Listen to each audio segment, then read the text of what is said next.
Hey, what's going on, ladies and gentlemen? My name is Rayge, and we are back today to unpack some upcoming data mines in preparation for next week, as well as how we can best prepare to maximize the rewards that we're getting. So, first and foremost, you guys may have already seen that the new Orcus raids are officially live in game. Hopefully, you guys have been able to dabble in that, but don't forget, there's a big important character in THANOS Endgame also coming this Friday. So, in preparation for everything happening, we're going to be talking about some of the events that are coming up as well.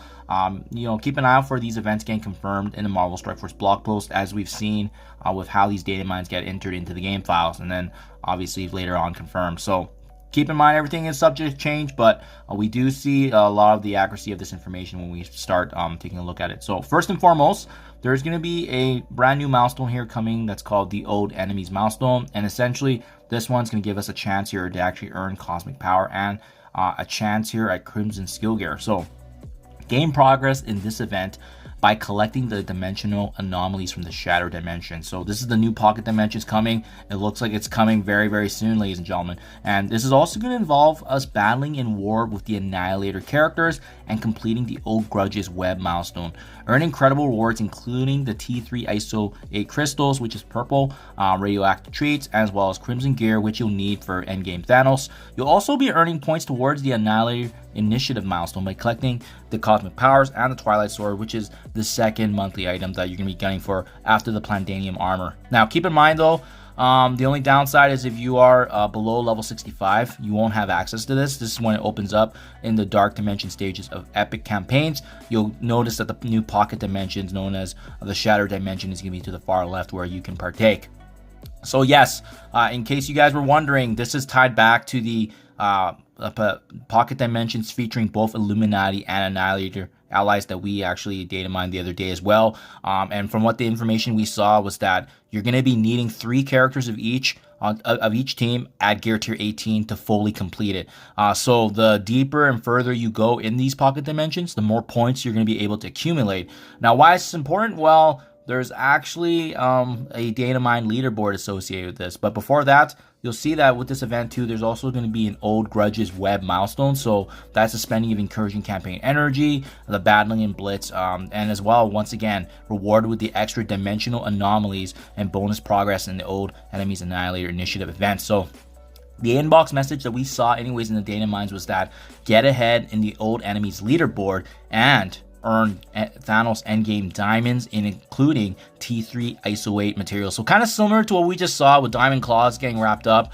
Only difference is now we're fighting for diamonds for the most recent and newest character that's going to get released on Friday. So with this data mine information being in the game files right now, and the Pocket Dimensions announcement that we saw last week in the game files as well, we suspect this is probably going to start next Tuesday or next Wednesday, given that the event right now that we have currently is ongoing for 8 days.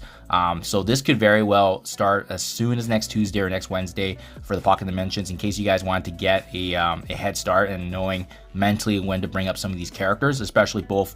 Many folks are already bringing Annihilator to the moon, but I think it's going to be the Illuminati that's going to be the biggest bottleneck here. And again, the deeper you go, the higher you'll be able to strike upon the leaderboards. It's interesting it's a leaderboard though, because that means that what's probably going to differentiate folks will be those that have higher level stars or paid for the actual Annihilator characters, because that's the other differentiator, right? It's a war milestone as well.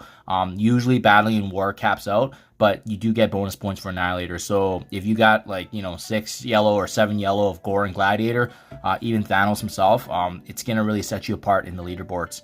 Now, having said that, there's also going to be the Alliance portion of this, which is the Cosmic Dominance milestone here, battling in war once again. And this is collaborating with your Alliance and spending of Iso8 campaign energy, in addition to the allied supply orb fragments that we've seen. But this is only going to be for 6 days to eventually help us there. Not sure why it says the earning Wilderness Expedition progress.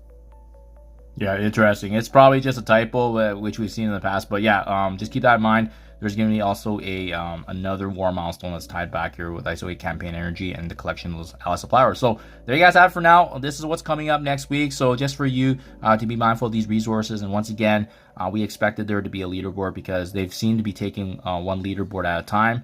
And then usually it's the every other week that it comes into play here. And it looks like it's going to be tied back to Thanos. So skill gear for him, as well as T3 Iso8 purple, and on top of that, the diamonds potential. So hopefully this is helpful. Let me know what you guys think in the comments below if this is helpful, as well as if you're a fan or not a fan. But yeah, exciting times. I'm always excited to, you know, see how difficult this one's going to be, especially knowing beforehand that we actually do need gear tier 18 characters required. So it's definitely going to be more challenging than the last one we saw with Cabal and Illuminati. So yeah, hopefully this is helpful. Thank you for your time as always, guys, and I'll catch you guys in the next one.